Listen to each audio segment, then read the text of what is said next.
A voz do meu pai não se alterou. Foi isso que tornou tudo tão aterrorizante. Ele simplesmente ergueu sua taça de vinho tinto, com movimentos lentos e deliberados, como se estivesse prestes a propor um brinde. Um silêncio pesado caiu sobre a sala. Do outro lado da extensa mesa de jantar, os olhos dele encontraram os meus. "Você é uma decepção, Letícia", disse ele, com um tom de voz firme e totalmente desprovido de qualquer calor humano. "Vá procurar uma sarjeta para morar. É lá que você realmente pertence." Senti meu estômago despencar. Meu olhar disparou para minha mãe, Helena. Ela não ofereceu defesa alguma. Apenas olhou fixamente para sua própria taça de vinho, tomando um gole comedido, como se não tivesse ouvido absolutamente nada. Ao lado dela, minha irmã Sofia levou um guardanapo de linho aos lábios, uma tentativa pífia de esconder o sorriso de deboche que surgia em seu rosto. Ela era a estrela brilhante da família. Eu era a mancha escura na reputação deles. Eles estavam convencidos de que eu estava na miséria. Eles me viam como um caso perdido. Estavam completamente alheios ao fato de que eu havia faturado mais de 150 milhões de reais no último ano fiscal. Eu não levantei a voz. Não deixei cair uma única lágrima. Apenas me levantei da cadeira, dobrei meu guardanapo ordenadamente sobre a mesa e saí direto pela porta da frente. O ar daquela noite de novembro estava úmido e gelado, mas eu mal registrei o frio. Eu estava dormente. Não, eu estava sentindo algo diferente. Eu tinha acabado com aquilo. Eles me queriam fora dali, que assim fosse. Mas eles não tinham a menor ideia do que tinham acabado de desencadear. Antes de prosseguirmos com o restante disso, me faça um favor e clique no botão de curtir. Se inscreva no canal e deixe um comentário para eu saber de que lugar do Brasil ou do mundo você está acompanhando essa história. Dirigi para longe da mansão dos meus pais em um condomínio de luxo em Alphaville, no meu carro alugado, um sedã popular e sem graça. Eu sempre fazia questão de alugar um carro econômico quando os visitava. Não podia correr o risco de eles saberem a verdade. Minhas mãos apertavam o volante, com os nós dos dedos ficando brancos. As palavras do meu pai ecoavam na minha cabeça, em um looping implacável. "Vá procurar uma sarjeta para morar." Ele não apenas disse aquilo. A convicção em seus olhos me dizia que ele acreditava piamente nisso. Ele olhou para mim com um nível de repulsa que eu não desejaria nem ao meu pior inimigo. Entrei na rodovia, com as luzes da cidade de São Paulo diminuindo no meu espelho retrovisor, e soltei um suspiro que nem percebi que estava segurando. As lágrimas nunca vieram. Eu tinha esgotado minhas lágrimas por aquela família anos atrás.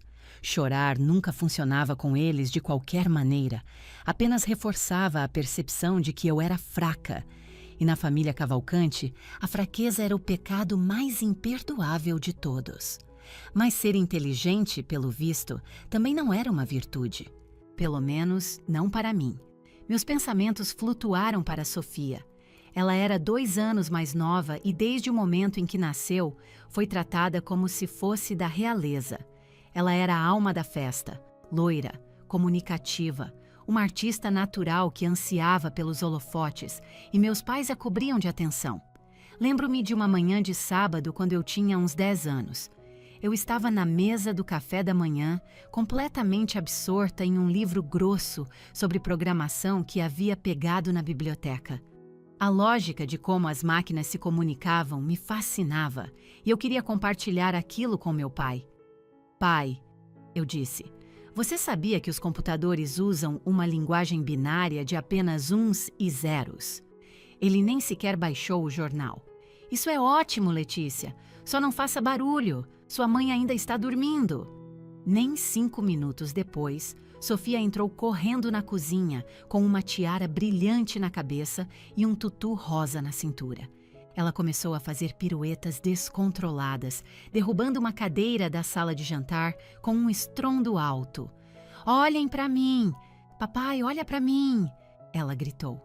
O jornal do meu pai baixou instantaneamente. O rosto dele se abriu em um sorriso largo e adorador. Lá está a minha estrelinha, ele exclamou, pegando-a nos braços e girando-a enquanto os dois caíam na gargalhada. Voltei para o meu livro. Uma lição dura foi aprendida naquele dia. Fazer barulho fazia você ser notada. Dedicação silenciosa fazia você ser ignorada. Essa dinâmica nunca mudou, apenas se intensificou conforme crescíamos. Sofia era a rainha da escola. Meus pais nunca perderam uma de suas apresentações de dança. Eles enchiam álbuns com fotos, e a lareira da nossa sala era um santuário para as conquistas dela. Sofia no baile de formatura, Sofia com seu vestido de festa, Sofia ganhando o prêmio de garota simpatia. Não havia uma única foto minha. Eu era a estranha, a nerd que vivia no laboratório de informática e fundou o clube de codificação. Eu não poderia me importar menos com festas ou concursos de popularidade. Eu queria construir coisas. Eu estava focada no futuro. Minha mãe, Helena, detestava isso. Ela sonhava com uma filha que pudesse exibir em seus almoços sociais, um reflexo perfeito de si mesma. Sofia preenchia esse papel com perfeição. Eu era sua decepção constante. Por que você não tenta ser mais como sua irmã? Ela suspirava, puxando a manga da minha camiseta simples. Você se veste como um menino. Um pouco de maquiagem não te mataria. Você está nos envergonhando, Letícia. Eu tirei nota máxima em todas as matérias este semestre, eu disse a ela uma vez, esperando um lampejo de orgulho. Notas boas não te arranjam um marido, Letícia. Ela retrucou, antes de voltar sua atenção para Sofia para discutir horários no salão de beleza. Então eu desisti de tentar ganhar a aprovação deles. Passei a agir nas sombras, tornando-me uma força silenciosa. Quando chegou a hora da faculdade, ganhei uma bolsa de estudos integral por mérito acadêmico. Meus pais não tiveram que contribuir com 1 centavo. Você pensaria que isso os deixaria orgulhosos. Em vez disso, apenas os deixou aliviados. Isso liberou as economias deles para investir pesado na educação de Sofia. Ela frequentou uma universidade particular caríssima para cursar publicidade e propaganda. Embora, na realidade, a especialização dela fosse festas.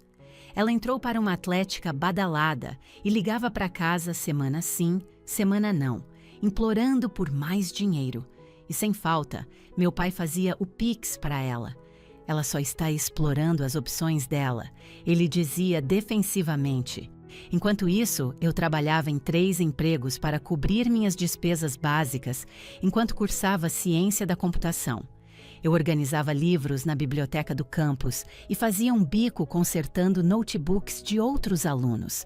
Minha dieta consistia basicamente em macarrão instantâneo. Durante meu último ano, tive uma ideia. Vi como as empresas estavam desperdiçando horas incontáveis em tarefas digitais simples e repetitivas. Comecei a escrever um programa, um script simples a princípio, que pudesse automatizar a entrada e análise de dados complexos. Chamei-o de Nexus. Não contei a ninguém. Apenas fiz o upload silenciosamente em alguns fóruns especializados na internet. Começou pequeno, com alguns downloads. Então, um e-mail caiu na minha caixa de entrada de uma startup de tecnologia de Florianópolis. Eles queriam licenciar meu software. Ganhei R$250 mil em uma única semana. Eu tinha 21 anos. Lembro-me de ficar encarando o saldo no aplicativo do banco, sentindo como se estivesse em um sonho. Eu precisava contar aos meus pais. Peguei meu telefone e liguei para eles. Alô? Minha mãe atendeu, com a voz tensa de estresse. Mãe, tenho uma notícia incrível, comecei. Agora não, Letícia. Ela disparou. Sofia acabou de bater o carro novo dela. Temos que pagar a franquia do seguro e o dinheiro está tão curto agora. É um pesadelo completo. Eu congelei. Naquele instante, vi o futuro com perfeita clareza. Se eu dissesse a eles que tinha dinheiro, eles não celebrariam meu sucesso. Eles veriam isso como a solução para os problemas deles. Eles pediriam o dinheiro. Minha conquista não seria minha. Seria um fundo de reserva para os erros de Sofia. Meu trabalho duro se tornaria a rede de segurança dela. Sinto muito por ouvir isso, eu disse, com a voz mal saindo como um sussurro. Espero que tudo se resolva. Encerrei a chamada e nunca contei a eles. Isso foi há uma década. Nos últimos 10 anos, o Nexus explodiu. Desenvolvi mais ferramentas, construí uma empresa em torno disso. Evitei a cultura de startups chamativas que queimam dinheiro rápido. Mantive a operação enxuta, trabalhando do meu notebook enquanto viajava pelo mundo. Nunca dei entrevistas nem coloquei meu rosto em capas de revistas. Operava sob o nome de uma holding genérica. Minha fortuna cresceu silenciosamente, como um vasto sistema de raízes escondido sob a terra. Enquanto isso, Sofia se formou e tentou lançar uma boutique de moda de luxo nos jardins. Meus pais financiaram. Faliu em menos de um ano. Ela então tentou ser influenciadora de viagens. Meus pais pagaram por suas viagens exóticas. Isso também deu em nada. Ela voltou para casa, depois saiu, depois voltou de novo. Aos 32 anos, ela ainda vivia como uma adolescente mimada. E eu, aos 34, tratava minha família como conhecidos distantes que eu via apenas em feriados, mais por um senso de dever do que por afeto. Eu desempenhava o papel que eles haviam escrito para mim, usava roupas discretas, dirigia carros alugados baratos e dizia a eles que fazia suporte de TI freelancer. Era uma narrativa que lhes convinha. Meu suposto fracasso fazia com que se sentissem melhor sobre suas escolhas. Se eu fosse um fracasso, então o fluxo constante de fracassos de Sofia não parecia tão gritante em comparação. Mas este último jantar em família foi diferente. A tensão na casa era uma névoa espessa e sufocante. O último empreendimento de Sofia, uma loja online de joias artesanais chamada O Pássaro Dourado, estava perdendo dinheiro a rodo. Meus pais estavam visivelmente estressados com suas finanças. Eles precisavam de um alvo para sua frustração. Precisavam de alguém para culpar. E assim, meu pai, Ricardo Cavalcante, escolheu me chutar para fora. Manobrei o carro para a rodovia, indo em direção às montanhas de Campos do Jordão. As luzes de São Paulo eram um brilho fraco atrás de mim. Você é uma decepção. Olhei para meu próprio reflexo no retrovisor. Meus olhos estavam limpos, minha expressão era calma. Enfiei a mão no bolso do meu casaco, sentindo o forro de cachemire caro macio contra meus dedos e tateei meu celular. Naquele telefone havia um aplicativo conectado ao meu portfólio. Eu não era uma decepção, eu era uma fortaleza. E eles tinham acabado de se trancar do lado de fora para sempre. 3 dias depois, eu estava de volta ao meu elemento. Minha residência é a cobertura de um edifício de luxo no centro de Campos do Jordão. O apartamento é cercado por vidros do chão ao teto, oferecendo vistas panorâmicas das montanhas cobertas de neblina e do vale abaixo. O piso é de mármore preto polido com aquecimento radiante. Os móveis são minimalistas e italianos. É o meu santuário. Cheira a madeira de cedro e café fresco. Eu estava parada junto à enorme janela, com uma caneca quente nas mãos, observando os faróis distantes dos carros serpenteando pela serra. A desconexão era gritante. Apenas 72 horas atrás, me diziam que eu era digna de uma sarjeta, enquanto mastigava um peru assado demais. Agora, eu estava em uma propriedade que custava mais de 25 milhões de reais. O contraste era suficiente para me dar vertigem. Meu telefone vibrou na bancada de quartzo da cozinha. Caminhei até lá e olhei para a tela. Mariana Silva. Mariana era meu único vínculo restante com minha vida antiga. Crescemos no mesmo quarteirão.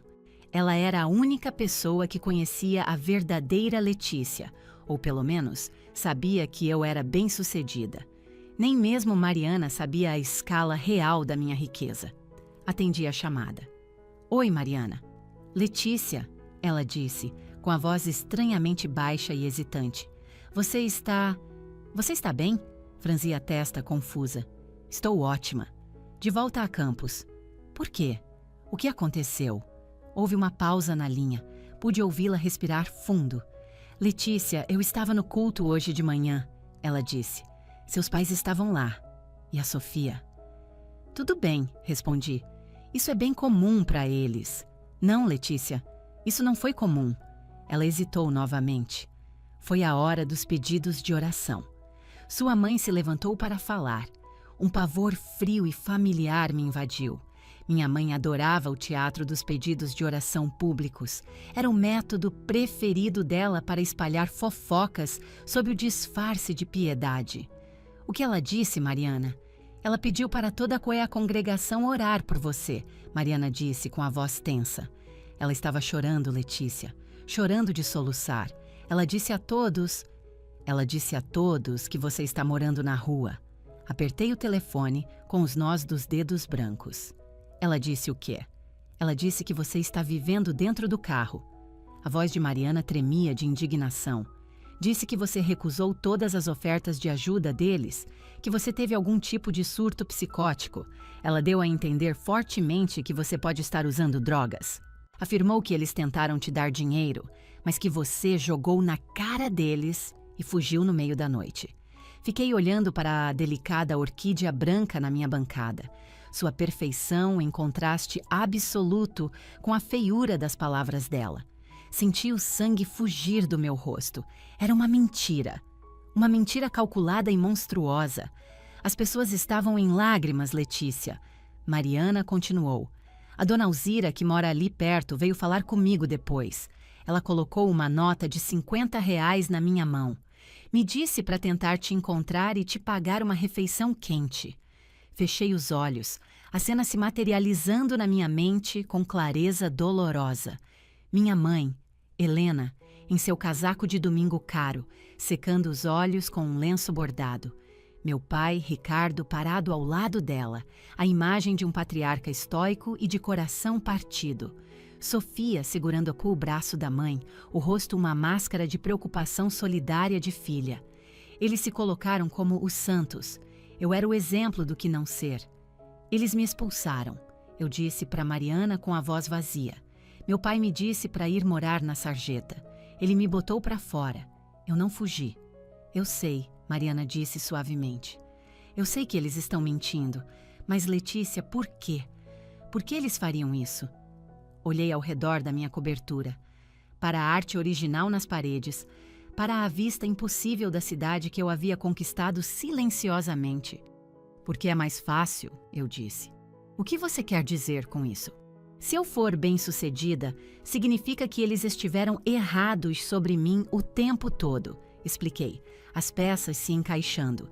Se eu estiver prosperando, isso torna o tratamento deles comigo uma crueldade imperdoável. Mas se eu for um fracasso, se eu for uma sem-teto perdida nas drogas, então eles são os heróis. Eles são os pais sofredores, tentando tragicamente salvar a filha quebrada. Isso valida a narrativa deles. Isso é doentio, Mariana sussurrou. Eles estão assassinando sua reputação. A cidade inteira está comentando.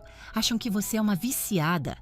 Deixe que achem, eu disse, uma estranha determinação se instalando. Letícia, você tem que fazer alguma coisa. Você deveria voltar lá, desmascarar eles. Chegar de Ferrari, esfregar seus extratos bancários na cara deles, expor os mentirosos que eles são. Considerei isso por um breve momento. O pensamento da humilhação pública deles era inegavelmente doce. Eu poderia descer em um jato particular. Poderia comprar o terreno da igreja e mandar demolir. Mas então me lembrei do olhar nos olhos do meu pai. Aquele olhar de puro desprezo. Não, eu disse, não desse jeito. Eles não querem saber a verdade, Mariana disse tristemente. Tentei dizer à sua mãe uma vez que você estava indo muito bem com suas coisas de computador. Ela só me cortou e disse, é a Letícia, só fica mexendo com joguinhos o dia todo. Eles não querem que você vença. Eu sei. E aquele foi o momento em que tudo se cristalizou. Antes dessa ligação, eu acreditava que meus pais eram apenas insensíveis e egoístas. Achava que eles apenas preferiam a Sofia porque ela era mais parecida com eles. Mas isso era diferente. Não era negligência passiva, era sabotagem ativa. Eles não estavam apenas me ignorando, estavam destruindo metodicamente minha reputação para inflar a deles. Estavam se alimentando da minha queda fabricada para ganhar simpatia e status. Precisavam de mim no fundo do poço para sentirem que estavam no topo. Letícia, você ainda está aí? Mariana perguntou. Estou aqui, eu disse. Caminhei até minha mesa e me sentei na cadeira de couro, ligando meu painel de monitores com um único clique. As telas ganharam vida, exibindo fluxos de código em uma e meu painel financeiro em tempo real na outra. Fique com os R$ 50, Mariana, eu disse. Compre um almoço legal para você. O que você vai fazer? Vou trabalhar, respondi, e desliguei. Sentei-me no silêncio profundo da minha casa. A tristeza havia evaporado. A mágoa tinha ido embora.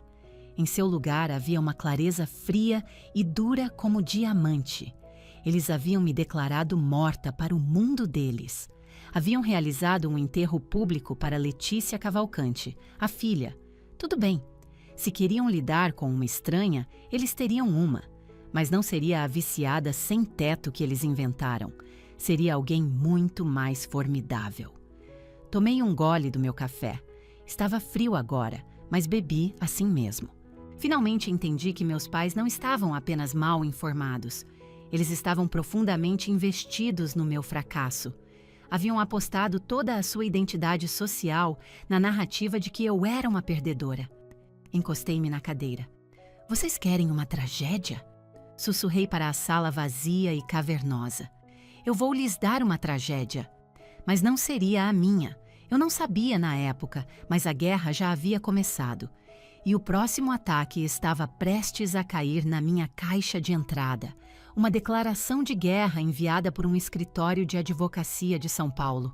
A mentira na igreja foi apenas o ato de abertura. O evento principal estava prestes a queimar todo o mundo deles, até as cinzas. 2 dias depois da minha ligação com Mariana, eu estava imersa no meu escritório em casa.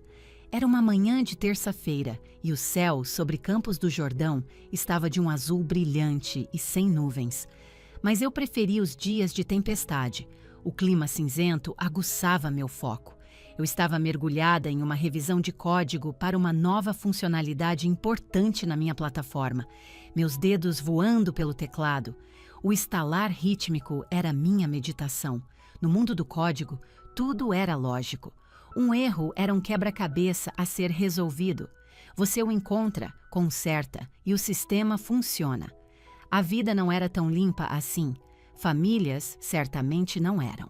Fiz uma pequena pausa para escanear meu e-mail pessoal, uma caixa de entrada geralmente cheia de lixo, anúncios de equipamentos de trilha que eu não precisava e newsletters que nunca lia. Mas um e-mail, logo no topo, fez meu sangue gelar. O assunto era direto, urgente, confirmação de avalista necessária, empréstimo número 774-B da Financeira Vale do Paraíba. Fiquei encarando aquilo. Eu não tinha assinado nenhum empréstimo como avalista. Eu não precisava de empréstimo. Tinha capital líquido suficiente para comprar uma pequena cidade. Meu primeiro instinto foi marcar como spam. Mas um lampejo de inquietação me impediu. Financeira Vale do Paraíba. O nome me soava familiar. Uma credora regional com sede em São José dos Campos.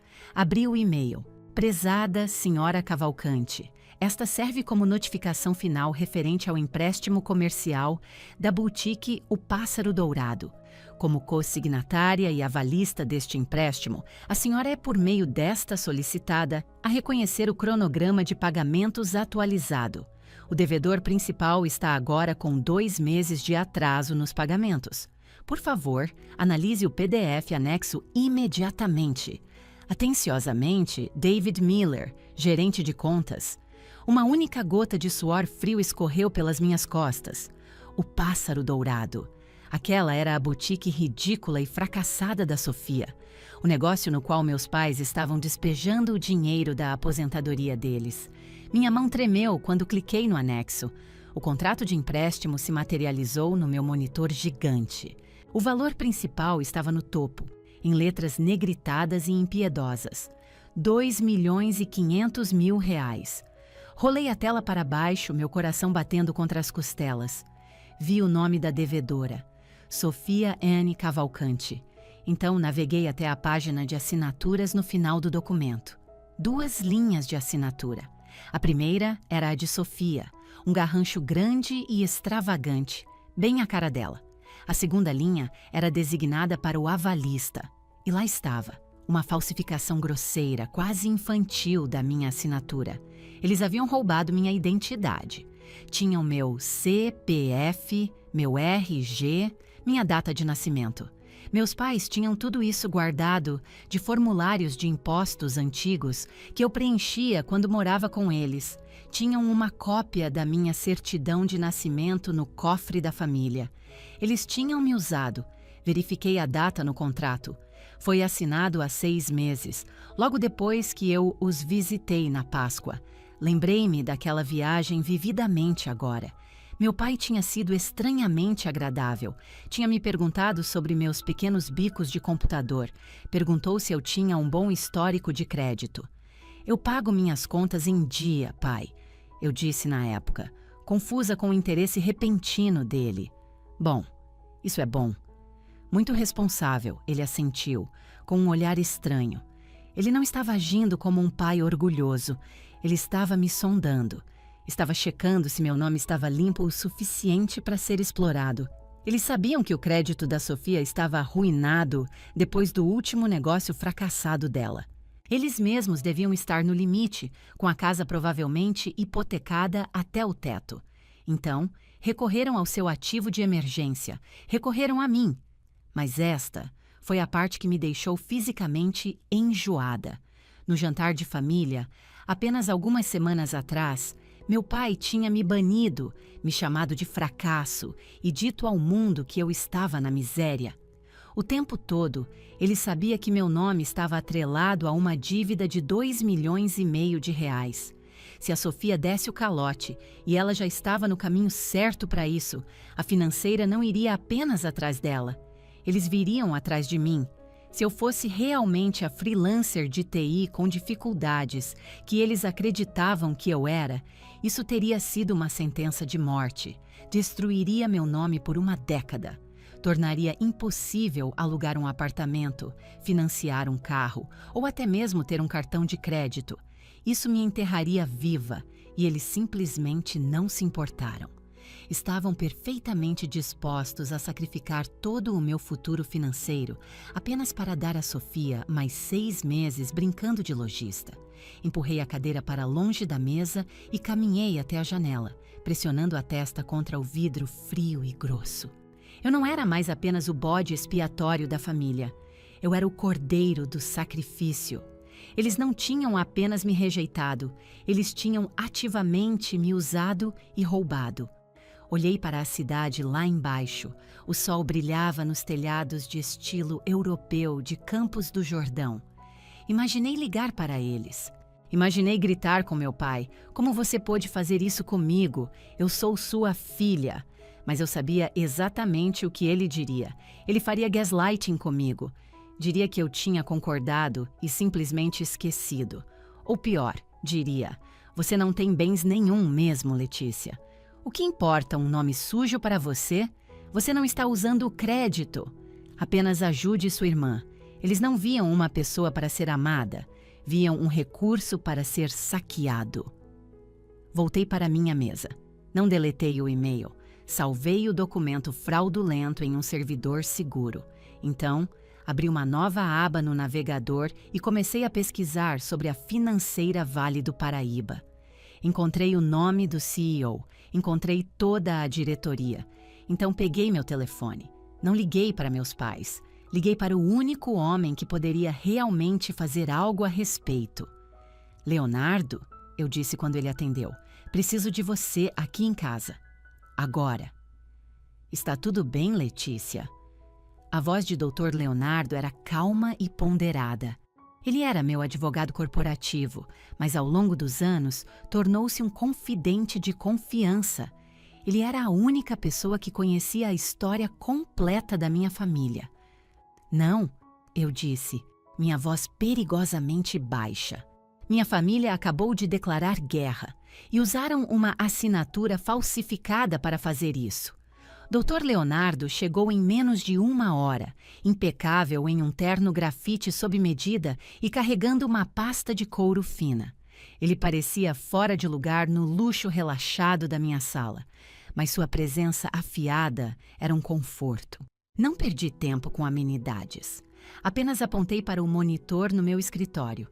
Leia isso, eu disse. Leonardo sentou-se, colocou seus óculos de leitura e leu o e-mail em silêncio. Então abriu o PDF, seus olhos escaneando cada linha. Ele deu zoom na assinatura, estudando-a por 1 minuto longo e silencioso.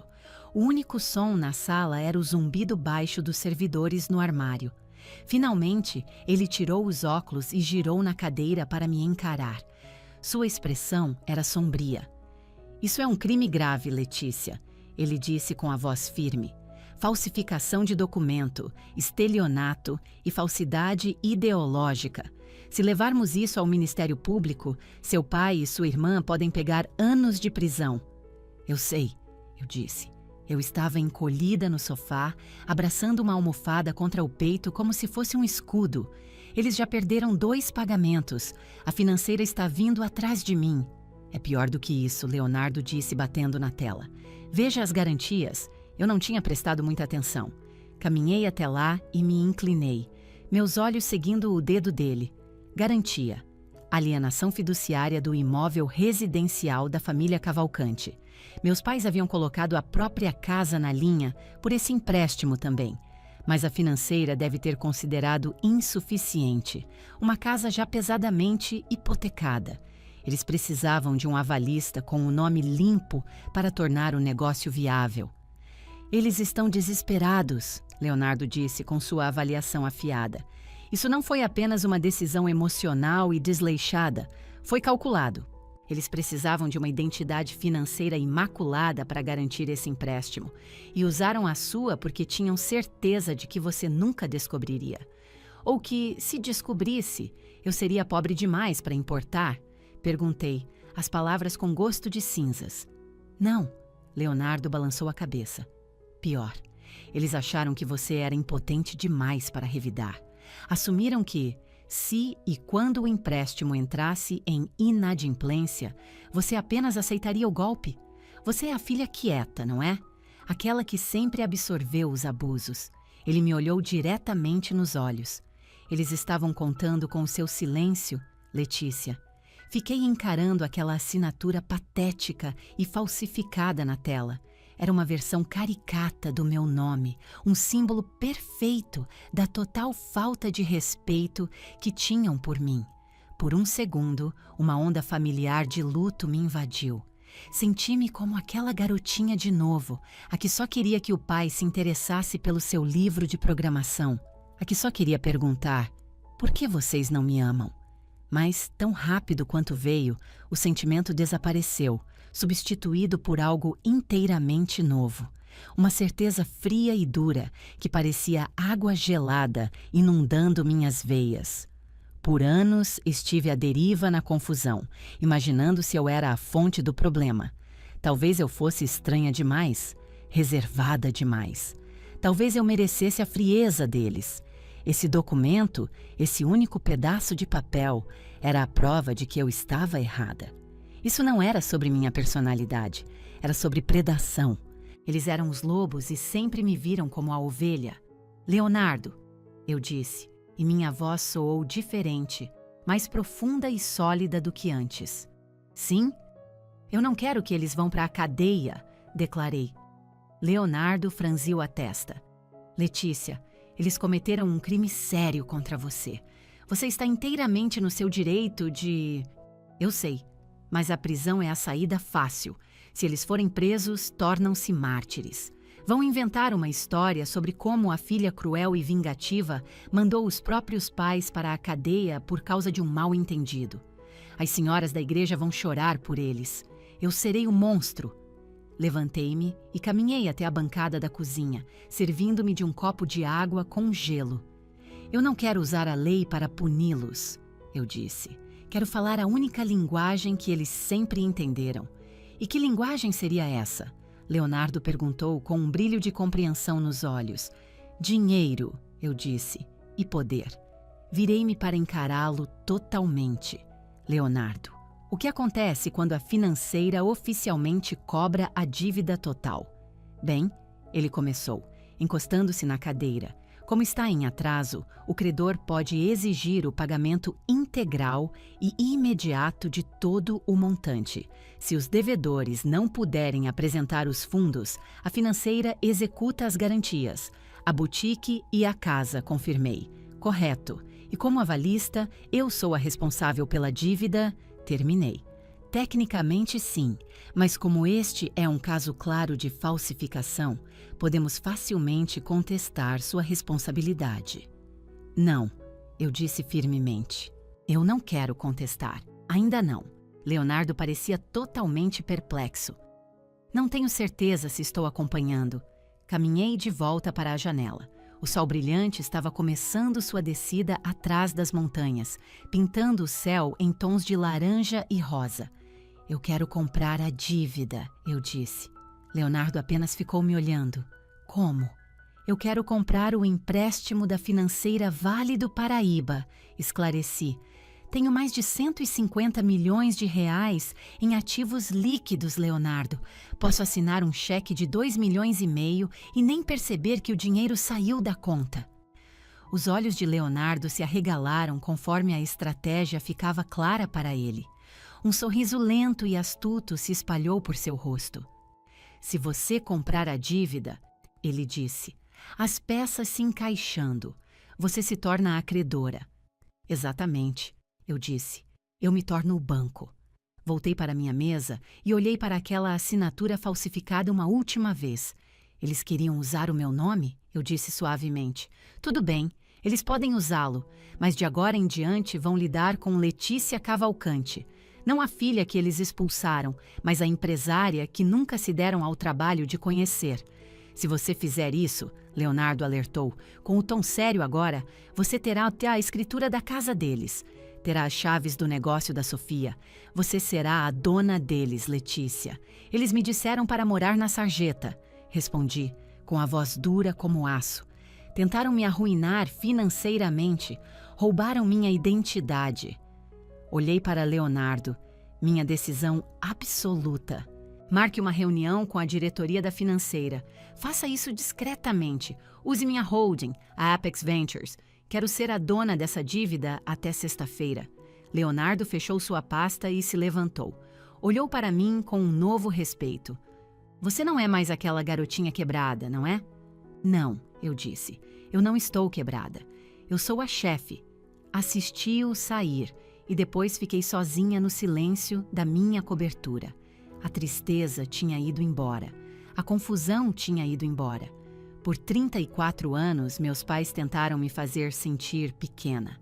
Tentaram me apagar. Agora eu estava prestes a me tornar a maior presença na vida deles. E eles não me veriam chegando até que eu estivesse sentada à cabeceira da mesa deles. As 2 semanas seguintes foram uma aula de ação silenciosa e decisiva. Dr. Leonardo era um predador em um terno sob medida. Ele contatou a financeira Vale do Paraíba logo no dia seguinte. Não revelou minha identidade, é claro. Simplesmente se apresentou como sócio sênior da Apex Ventures, minha empresa de investimentos privados.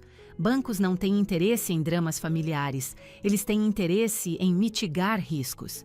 O empréstimo da família Cavalcante era, naquele momento, uma ferida aberta em seus livros contábeis. Sofia estava agora com 3 meses de atraso nos pagamentos.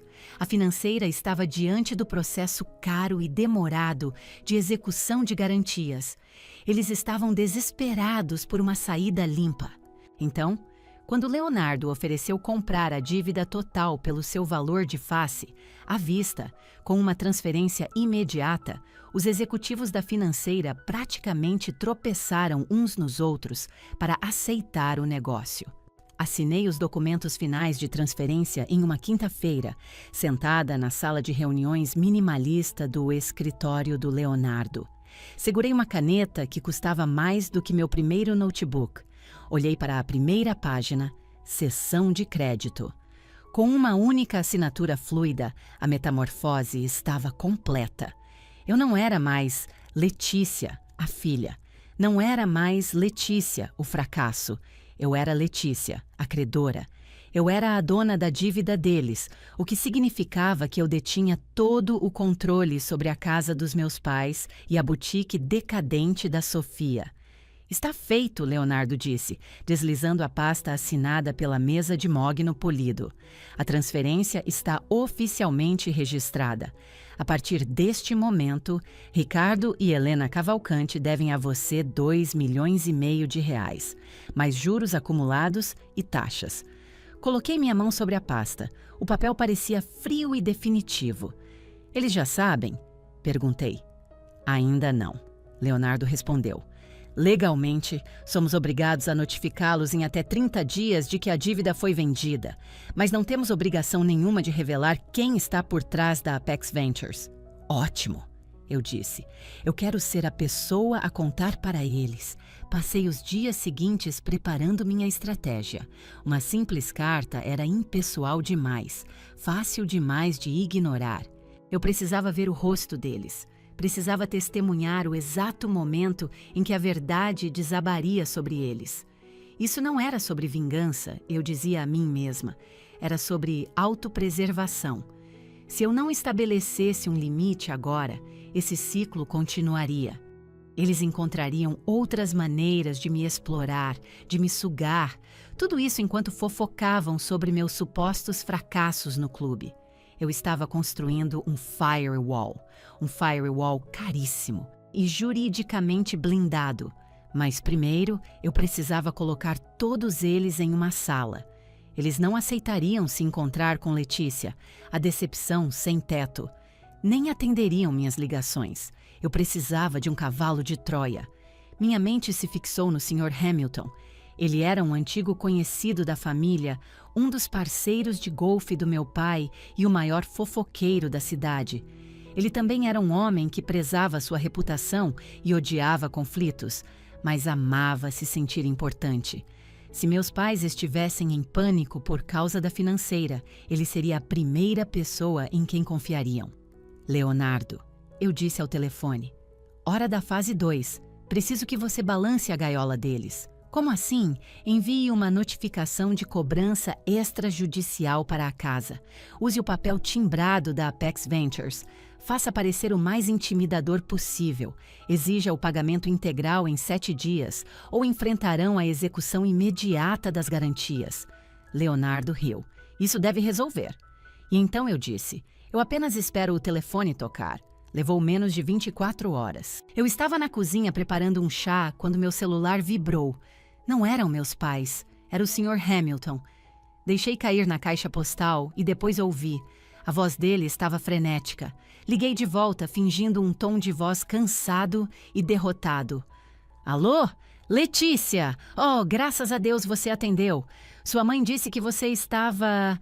Bem, ela disse que você estava incontactável. Estou por aí, eu disse vagamente. O que está acontecendo, Sr. Hamilton? É uma catástrofe, Letícia. Um desastre completo. Ele baixou a voz de forma conspiratória. Seus pais, eles estão em sérios apuros financeiros. Ah, eu disse, fingindo uma leve surpresa. O que aconteceu? Uma empresa de investimentos implacável comprou o empréstimo deles. Apex alguma coisa. Enviaram uma carta ontem. Estão exigindo o valor total, Letícia. 2,5 milhões de reais. Até a semana que vem, ou vão tomar a casa. Isso parece sério mesmo, eu disse calmamente. Sério? É o apocalipse. O Ricardo está fora de si. A Helena não para de chorar. E a Sofia está... Bem, a Sofia está culpando a crise logística global. Claro que estava. Nada era nunca culpa da Sofia. Por que o senhor está me ligando, Sr. Hamilton? O senhor sabe que eles me expulsaram. Eu sei, ele gaguejou. Mas eles estão desesperados. Este é um momento para a família se unir. Deixei um silêncio longo e calculado pairar no ar. Na verdade, eu disse lentamente, eu talvez conheça alguém que possa ajudar. Você conhece? Ele perguntou, com a voz cheia de surpresa. Mas, Letícia, me perdoe por dizer isso, mas você não está exatamente em posição de ajudar financeiramente. Eu não estou, menti suavemente. Mas tenho um amigo, um investidor muito rico. Ele se especializa em situações como essa, ajudando pessoas a reestruturar ativos problemáticos. Sério? Sr. Hamilton parecia extasiado. Qual o nome dele? O nome dele é Leonardo, eu disse. Posso organizar uma reunião, mas tem que ser pessoalmente e eu tenho que estar lá com eles. Ah, eu não sei se o Ricardo vai aceitar ver você. Então eles perdem a casa, afirmei simplesmente. A escolha é deles, Sr. Hamilton. Uma reunião com meu amigo ou uma ordem de despejo. Ele prometeu ligar para eles imediatamente. Menos de 10 minutos depois, ele retornou. Eles aceitaram, disse ele, soando aliviado. Estão apavorados, Letícia. Aceitariam se encontrar com qualquer pessoa. Excelente, eu disse. Diga a eles que a reunião será no restaurante O Terraço, em Campos do Jordão, sexta-feira à noite, às 19 horas, na sala privativa. No terraço? Hamilton arquejou. Meu Deus, esse é um dos restaurantes mais exclusivos do país. Meu amigo tem gostos caros, eu disse friamente. Diga a eles para não se atrasarem. Desliguei o telefone. Fiquei parada na minha cozinha vasta, meu coração martelando contra as costelas. Estava acontecendo. Na sexta-feira à noite, fui ao meu closet. Passei pelos jeans simples e moletom cinza que eu guardava para as minhas visitas à casa deles. Fui até o fundo, na seção que guardava meu guarda-roupa real. Escolhi um vestido preto. Era um modelo minimalista, impecavelmente cortado, poderoso em sua simplicidade. Combinei com um par de sapatos de salto-agulha que custavam mais do que a prestação da hipoteca dos meus pais. Olhei para o meu reflexo. Por toda a minha vida, eu fui a garota invisível, a quieta, a que aceitava tudo.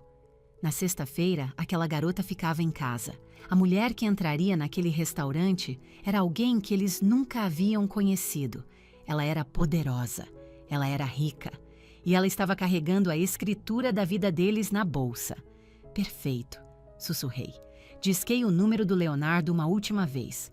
Está de pé, eu disse. Sexta às 7. Traga o dossiê. E Leonardo? Sim, Letícia, não seja gentil. A risada profunda de Leonardo ecoou pelo telefone. Eu não sonharia com isso. Olhei para as luzes cintilantes da cidade lá embaixo. O céu estava limpo e preto, cravejado de estrelas. Eles achavam que um credor implacável estava vindo atrás deles. Estavam certos. Só não tinham ideia de que esse credor esteve sentado à mesa de jantar deles por 30 anos, apenas esperando para ser visto. A sala privativa do restaurante O Terraço era um forte de riqueza e poder. As paredes eram revestidas de nogueira polida escura. Um lustre de cristal moderno lançava um brilho suave sobre a longa mesa. A janela do chão ao teto oferecia uma vista deslumbrante das montanhas sob o luar. Sentei-me à cabeceira da mesa. Eu não estava de moletom. Estava com o vestido preto. Meu cabelo estava estilizado em um corte liso e severo. Os brincos de diamante nas minhas orelhas, diamantes reais, captavam a luz. Leonardo sentou-se à minha direita com uma pasta jurídica grossa e de aparência sinistra colocada bem à sua frente. Esperamos. Estão 5 minutos atrasados, Leonardo observou olhando para o relógio. Um clássico jogo de poder. Eles não estão fazendo jogos de poder, eu disse, meus olhos fixos nas cadeiras vazias à nossa frente. Estão apenas desorganizados, estão em pânico. Precisamente às 19h08, as pesadas portas de madeira se abriram. Um garçom se afastou. A família Cavalcante, anunciou ele. Meu pai, Ricardo, entrou primeiro. Parecia 10 anos mais velho do que no último jantar. Seus ombros estavam curvados, seu terno caro levemente amassado, uma visão que eu nunca tinha presenciado. Minha mãe, Helena, veio em seguida, agarrando sua bolsa de grife como se fosse um bote salva-vidas. Seus olhos percorriam a sala, avaliando a opulência, provavelmente se perguntando se alguém importante estava observando. Sofia vinha atrás com cara de tédio e irritação, os polegares voando pela tela do celular. Eles congelaram quando me viram. Viram a filha fracassada, não o amigo influente que esperavam. O rosto do meu pai ficou de um vermelho escuro de raiva. Ele não notou o vestido ou os diamantes, apenas me viu, e sua expressão azedou na decepção familiar. Letícia, ele latiu. O que você está fazendo sentada nessa cadeira? Levante-se. Ele escaneou a sala impacientemente. Onde está esse seu amigo investidor? O Hamilton disse que ele estaria aqui. Não me diga que você estragou isso também. Eu não pisquei, não me mexi, nem sequer ofereci um sorriso educado. Sentem-se, eu disse. Minha voz era baixa, mas tinha um fio de autoridade que cortou o silêncio da sala. Minha mãe franziu a testa. Como é que é? Não ouse usar esse tom conosco, estamos sob um estresse imenso. Eu disse. Sentem-se, repeti, apontando para as 3 cadeiras vazias do outro lado da mesa. Sofia finalmente levantou os olhos do celular, arregalando-os ao notar meu vestido. Ela reconheceu a marca. Era uma grife que ela cobiçava, mas nunca podia apagar. Um lampejo de confusão cruzou seu rosto. Pai, senta logo, Sofia resmungou. Vamos acabar logo com isso. Relutantemente, eles se afundaram nas cadeiras luxuosas. Meu pai me encarou com fúria. Ótimo, ele cuspiu. Estamos sentados. Agora, onde está esse senhor Leonardo? Temos um assunto sério para discutir e não temos tempo para suas brincadeiras, Letícia. Leonardo pigarreou. Eu sou o Dr. Leonardo, afirmou ele, com a voz calma e autoritária. O olhar do meu pai saltou de mim para o Leonardo. Uma onda de alívio passou por seu rosto enquanto ele me ignorava completamente, virando o corpo para falar com o homem que ele percebia estar no comando. Dr. Leonardo, ele disse, forçando um sorriso de vendedor. Obrigado por nos receber. Minhas desculpas pela minha filha. Não sei por que ela está na cabeceira da mesa. Ela tem esse hábito terrível de se colocar onde não é chamada. Leonardo não retribuiu o sorriso. Suas mãos permaneceram cruzadas sobre a pasta. Ela está na cabeceira da mesa, Sr. Ricardo, porque ela é a única razão de estarmos aqui hoje. Minha mãe soltou uma risadinha nervosa. Ah, Dr. Leonardo, a Letícia não tem dinheiro nenhum. Ela está... Bem, ela está passando por dificuldades. Estamos aqui para discutir um empréstimo que temos com a Apex Ventures. Eu estou ciente, Leonardo disse. Eu represento a Apex Ventures. Excelente, meu pai exclamou. Então o senhor deve saber que houve um terrível mal-entendido. Estamos plenamente preparados para reestruturar a dívida. Só precisamos de um pouco mais de tempo. Não há mal-entendido nenhum, Leonardo disse, com a voz ficando fria como gelo. Ele abriu a pasta e deslizou uma única folha de papel pela mesa. A seção de crédito. A Apex Ventures comprou o seu empréstimo da financeira Vale do Paraíba há 3 dias, Leonardo explicou. Isso significa que vocês não devem mais ao banco. Vocês devem à Apex Ventures. Tudo bem, meu pai disse com o suor começando a aparecer em sua testa. Então lidamos com a Apex Ventures. Ainda não vejo o problema. Leonardo virou-se e me deu um leve aceno de cabeça. Eu me inclinei para a frente, colocando as mãos espalmadas sobre a madeira fria da mesa. Eu sou a Apex Ventures, eu disse. A sala ficou em silêncio absoluto. Dava para ouvir o som da respiração pesada do meu pai. O quê? Eu sou a dona da empresa, esclareci, com a voz firme. E eu comprei a dívida de vocês. Eu sou a sua credora. O queixo da minha mãe caiu. Ela olhou de mim para o Leonardo e de volta para mim. Seus olhos finalmente registrando os detalhes.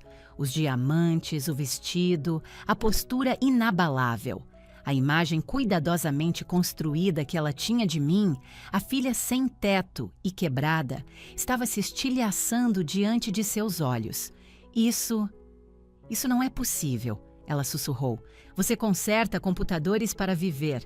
Eu sou dona de uma empresa global de software, corrigi.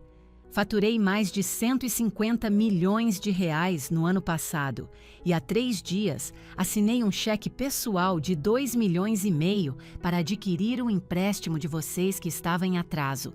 Sofia soltou um arquejo audível. 150 milhões? Meu pai começou a tremer, não de medo, mas de fúria. Sentia-se enganado. Isso é algum tipo de piada de mau gosto? Ele rugiu, batendo com a palma da mão na mesa. Você comprou nossa dívida? Por quê? Para nos humilhar? Não, eu disse. Para me proteger. Acenei para Leonardo. Ele tirou o segundo documento, o contrato de empréstimo fraudulento, e o deslizou pela mesa até parar diretamente na frente do meu pai. Nós sabemos sobre a assinatura, Ricardo, eu disse. Os olhos do meu pai caíram no papel. A cor sumiu do seu rosto. Ele parecia que ia passar mal. Você falsificou meu nome, eu disse, minha voz baixa e dura como granito. Você roubou minha identidade para garantir um empréstimo para o negócio falido da Sofia. Usou o meu crédito porque o seu não valia nada. Foi uma formalidade, meu pai gaguejou. Nós íamos pagar de volta, você nunca saberia. Mas vocês não pagaram, rebati. Vocês deram o calote. E quando deram o calote, a financeira veio atrás de mim. Vocês estavam dispostos a destruir completamente o meu futuro financeiro para salvar o próprio orgulho. Virei meu olhar para minha mãe. Ela estava encarando o próprio colo, cutucando as unhas obsessivamente.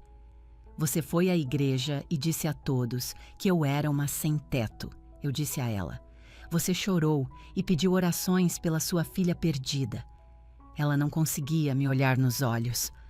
O tempo todo, continuei, vocês estavam secretamente usando o meu bom nome como tábua de salvação financeira.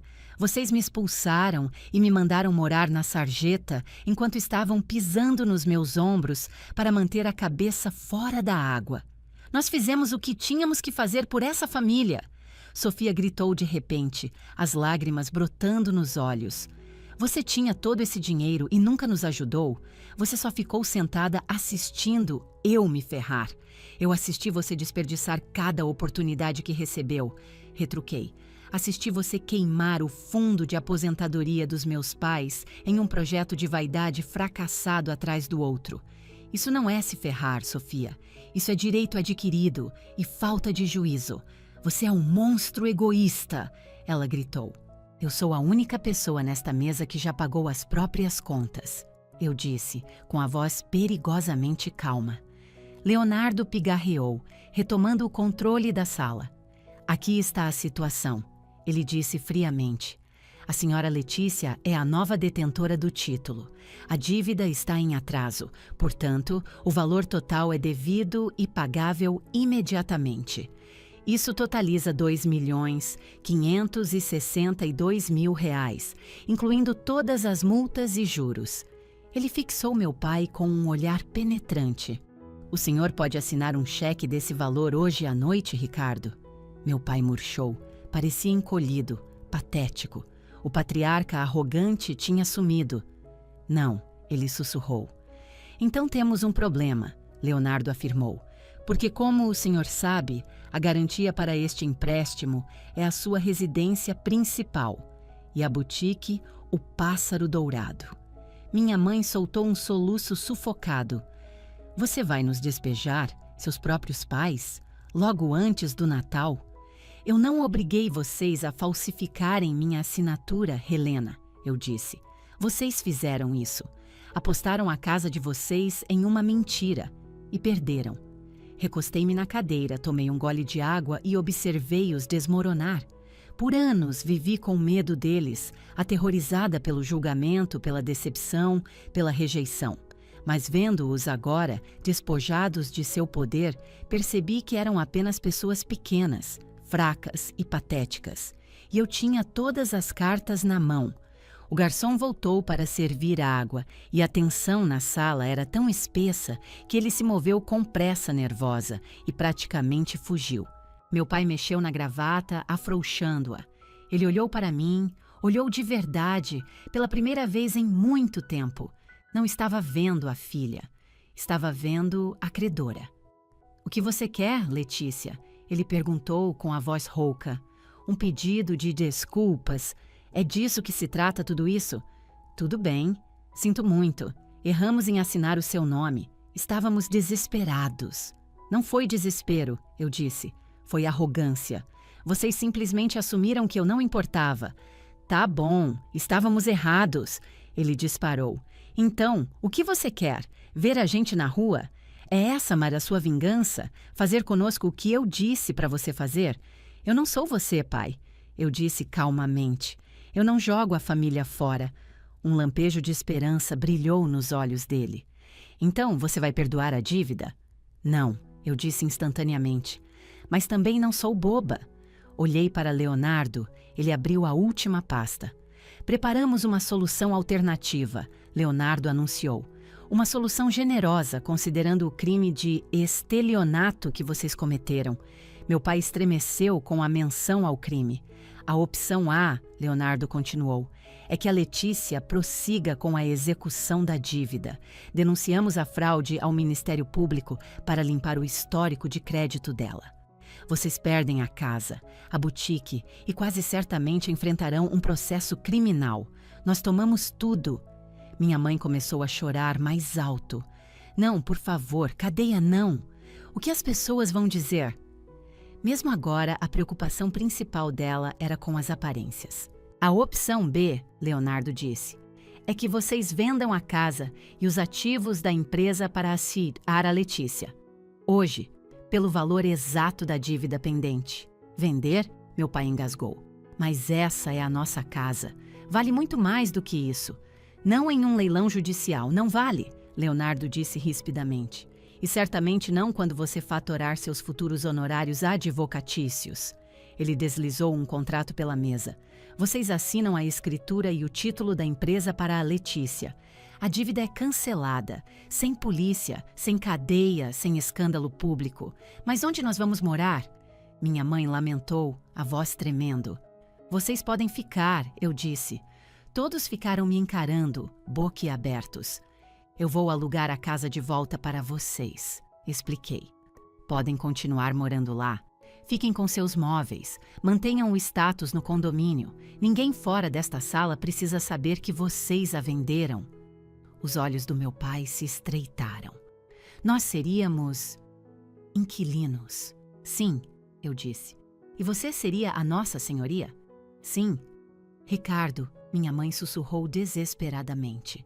"Temos que aceitar. Não podemos perder a casa." Meu pai olhou para o contrato, as mãos tremendo de raiva contida. A humilhação o estava consumindo. Ele passou a vida inteira brincando de rei do castelo. Agora estava sendo informado de que teria que pagar aluguel para a filha, que ele havia rotulado como um fracasso. "E a boutique?" Sofia perguntou com a voz pequena. "O que acontece com a minha loja? Eu sou a dona dela agora também", eu disse, "e vou liquidar tudo." "O quê?" Sofia se levantou de um salto. "Você não pode fazer isso.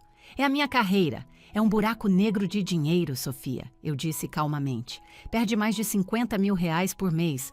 Não estou no negócio de subsidiar hobbies. Vou vender o estoque para cobrir os juros restantes do empréstimo. Você pode arranjar um emprego."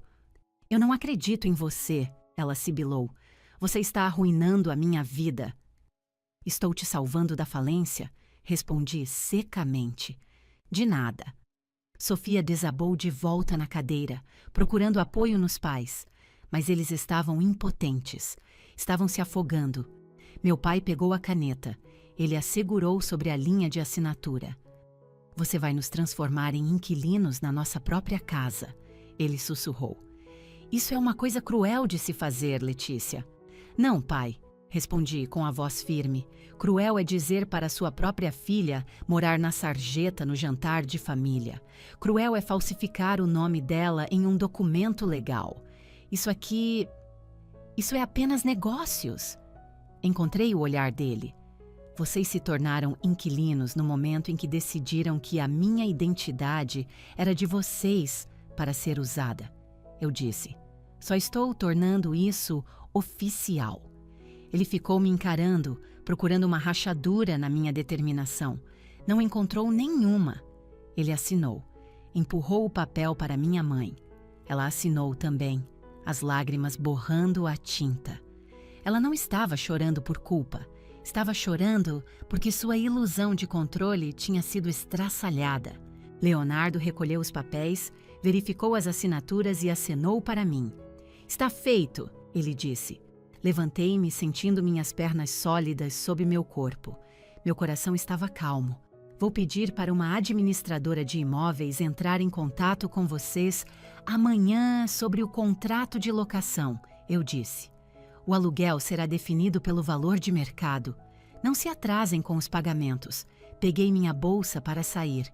Letícia, minha mãe disse, olhando para mim com o rosto devastado. Há quanto tempo? Há quanto tempo você tem todo esse dinheiro? Isso importa? Perguntei. Nós poderíamos ter sido uma família, ela disse, com a voz carregada de arrependimento. Se ao menos soubéssemos... Se vocês soubessem que eu era rica, teriam me amado? Completei a frase para ela. Isso, mãe, é precisamente porque eu nunca contei a vocês. Dei a eles um último olhar. Meu pai, derrotado. Minha mãe, exposta. Sofia, espumando de raiva. Eles eram um retrato de pessoas que construíram suas vidas sobre uma base de mentiras e agora assistiam a tudo desmoronar. O jantar já foi pago, eu disse. Por favor, aproveitem a refeição. Virei-me e caminhei em direção à porta, com Leonardo logo atrás. Não olhei para trás. Não precisei. Podia sentir os olhos deles nas minhas costas, mas pela primeira vez na vida, eles não estavam me olhando de cima para baixo. Estavam olhando para cima. Saímos para o ar fresco da montanha. O manobrista trouxe meu carro, não um alugado desta vez, mas o meu próprio. Um supercarro elétrico preto, silencioso e elegante. Leonardo segurou a porta para mim. Isso foi brutal, ele disse baixinho. Foi necessário, respondi. Como você se sente? Respirei fundo o ar frio e limpo. Tinha cheiro de pinheiro, de serra e de liberdade. Sinto, eu disse, que finalmente contei a verdade. Entrei no banco do motorista e dirigi para longe, deixando-os naquela sala opulenta com sua comida cara e sua nova e sufocante realidade. Eles estavam seguros. Tinham um teto sobre a cabeça, mas o mundo tinha virado de cabeça para baixo. Eles moravam em uma propriedade minha agora. Dirigi de volta pela serra naquela noite, a viagem de 3 horas parecendo durar apenas minutos. Minha mente estava abençoadamente silenciosa. O barulho incessante de fundo da culpa, da obrigação, de não ser boa o suficiente, tinha finalmente desaparecido. Estacionei na garagem privativa da minha cobertura e peguei o elevador direto para o topo. Quando as portas se abriram, meu apartamento estava exatamente como eu o havia deixado. A orquídea branca continuava impecável na bancada. As luzes do vale brilhavam lá embaixo, mas a atmosfera parecia diferente. Parecia mais leve, mais clara. Caminhei até a cozinha e servi um copo de água, com a mão perfeitamente firme. Percebi que não estava mais esperando por uma ligação da minha mãe para criticar minhas escolhas.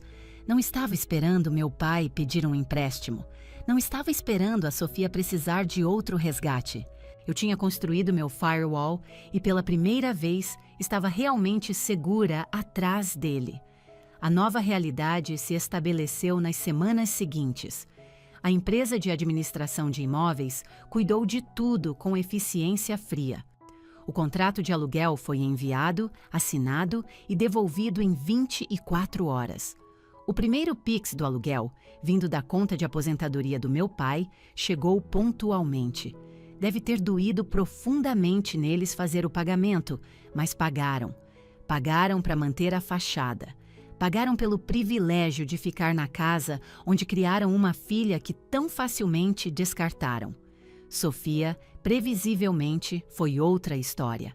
Enviei uma empresa de liquidação para a boutique O Pássaro Dourado. Eles embalaram as joias não vendidas, as prateleiras personalizadas e os móveis de veludo. O estoque foi vendido para um atacadista e o dinheiro foi direto para pagar os juros restantes da dívida. Ela me ligou no dia em que a placa de fechado permanentemente foi colocada na porta, deixando uma mensagem de voz chorosa e cheia de gritos. Você é um monstro, Letícia. Espero que esteja feliz. Agora eu tenho que arranjar um emprego num Starbucks. Não liguei de volta, apenas deletei a mensagem. Ela era uma mulher de 32 anos. Trabalhar em uma cafeteria não era uma tragédia, era um emprego. Seria o primeiro real honesto que ela ganharia na vida. De uma forma estranha, eu estava fazendo um favor a ela, mesmo que ela fosse me odiar por isso para sempre.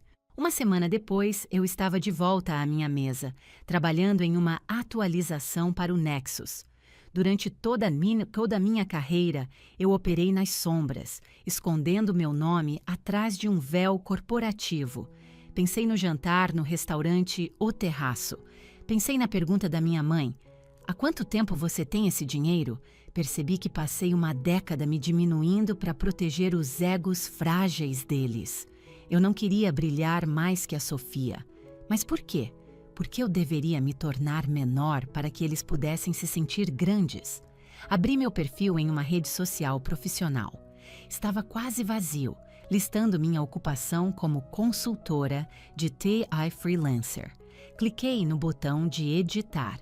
Apaguei o título antigo e digitei fundadora e CEO, Apex Ventures, Nexus Software. Fiz o upload de uma foto profissional que o escritório do Leonardo tinha tirado para mim. Então, postei um link para um artigo de uma revista de tecnologia que estimava o valor da minha empresa em mais de R$ 1 bilhão. Cliquei em compartilhar. Foi um único clique, mas pareceu uma explosão. Em 1 hora, meu telefone começou a bombar. Mensagens de colegas do ensino médio, antigos professores, parentes distantes. Letícia! Isso é real? Que conquista incrível! Precisamos colocar o papo em dia. Não respondi a nenhum deles. Não precisava da validação tardia deles. Eu só precisava que a verdade estivesse às claras. Eu não era um fracasso. Eu era a arquiteta. O teste final veio no dia de Natal. Em anos anteriores, eu teria feito a viagem obrigatória até São Paulo. Teria suportado os elogios sarcásticos da minha mãe e assistido Sofia desembrulhar presentes caros pagos com o crédito minguante do meu pai. Teria me sentido como um fantasma na mesa deles. Este ano, fiquei em Campos do Jordão, pedi uma comida tailandesa deliciosa. Usei um pijama de cachemire confortável. Sentei-me junto à janela, observando a neve artificial e a neblina decorativa cobrirem a cidade. Meu telefone tocou. Era minha mãe. Fiquei encarando o nome dela na tela. Eu poderia atender. Poderia ouvir ela tentar me culpar por não ter ido para o jantar. É Natal, Letícia. A família deveria estar junta. É isso que ela diria. Mas uma família não falsifica sua assinatura. Uma família não te manda morar na rua. Deixei a ligação cair na caixa postal. Nem me dei ao trabalho de ouvir a mensagem. Dei uma garfada no meu macarrão. Estava perfeito. Olhei ao redor da minha casa linda e silenciosa. Eu tinha construído aquilo. Cada parede, cada janela, cada centavo, era tudo meu. Pensei na garota que eu costumava ser, a que queria desesperadamente que o pai olhasse para o seu livro sobre computadores. A garota que comia macarrão instantâneo toda noite para não ser um fardo financeiro. Ela tinha ido embora. A raiva tinha ido embora também. A raiva é exaustiva. Eu não os odiava. Eu simplesmente tinha crescido mais que eles. Eles eram pessoas pequenas, presas em um mundo pequeno que eles mesmos criaram. Eu vivia no mundo real agora, um mundo de lógica, trabalho duro e consequências. Levantei-me e caminhei até a janela uma última vez. Abaixo de mim, a cidade estava viva com luzes, milhares de pessoas, milhares de histórias. Sussurrei para o meu reflexo no vidro. 3 semanas atrás, Eles me mandaram morar na sarjeta. Olhei nos meus próprios olhos. Agora, eles moram em uma propriedade que me pertence. Um sorriso tocou meus lábios. Não era um sorriso de vingança, era um sorriso de paz. E pela primeira vez na minha vida inteira, o silêncio na sala não parecia solidão, parecia liberdade. Se inscreva se você já foi subestimado, apenas para provar a todos, e o mais importante, a si mesmo, que você era capaz de tudo. Fim da história.